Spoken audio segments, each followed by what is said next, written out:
I'm making the men on YouTube's brains short circuit. So I'm talking about matriarchies because I am doing a book club, and the book that I chose was Matriarchal Societies, Studies on Indigenous Cultures Across the Globe. Now, I am Indigenous. I'm white presenting, but I'm Indigenous. And I wanted to talk about this specifically because I know that matriarchies, a lot of the time, when people tell me what they think a matriarchy is, it's just the inverse of patriarchy. That's what they think. It's just patriarchy with with women in charge. But the truth is that even if a woman is in charge in patriarchy, it doesn't make it a matriarchy, right? Like, it is a power structure. And in patriarchy, that's why you can have a female president, a female prime minister, and it would still be patriarchy because the way that the system is set up is specific to patriarchy. Okay, but a lot of people have a hard time conceptualizing what matriarchy would actually look like because they have only grown up and understood hierarchy type of systems, which is what we exist in now, which is based on religion, based on race dynamics, and based on sexist dynamics, right? And part of my interest in wanting to read this book was I went and saw the new Avatar movie. So I'm watching this new Avatar movie, and spoilers if you haven't seen it, but you know the whales and how they're talking about matriarchy, and the matriarchies excommunicate one of the whales, and then they're like all the whales are dying, right? They're being unalived by the poachers, and they're standing there or kind of up out of the water having these conversations and basically arguing that they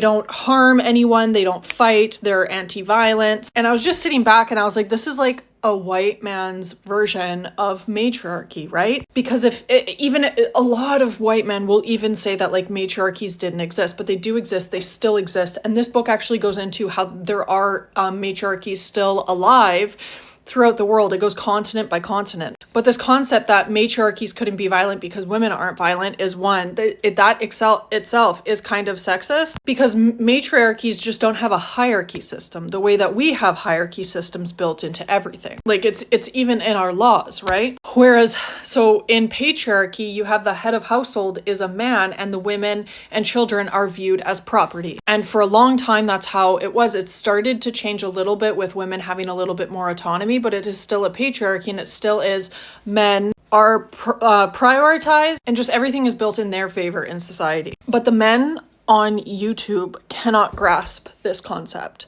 They cannot. They're in my comments and they're getting so frustrated because it's not matriarchy is the women at the center with men and children around them, right? In patriarchy, if we look back 10 years ago, 20 years ago, 30 years ago, maybe not that far back, really not that far back. Women couldn't own a credit card. They couldn't buy property. You could beat your wife. You could rape your wife. And it wasn't against the law. There was no way. It wasn't wrong because the men, again, were at the top of the pyramid. They had the most power. Whereas in a matriarchy, that power is centralized around women, but they will elect men into positions of power, but it's decentralized. So because no one's at the hierarchy at the top, because it's not a triangle, it's a circle, right? That power is diluted and everyone has more of a say. They function differently. They function differently financially, right? In patriarchy, there's a hoarding of wealth. There's a hoarding of capital. There's a hoarding of property. In matriarchy, you sometimes are viewed better in society for the more that you give. And when settlers came to North America, they came across this with Indigenous people. So the way that Indigenous people, the way that the economy worked in North America, right? They would travel and they would have things. And for example, the settlers really wanted beaver pelts. But beaver pelts, the way that beaver pelts work when you need them to work well in the winter, they have 2 layers. So they have this bigger, longer, thicker outer layer, and then a soft layer underneath, the felt, right?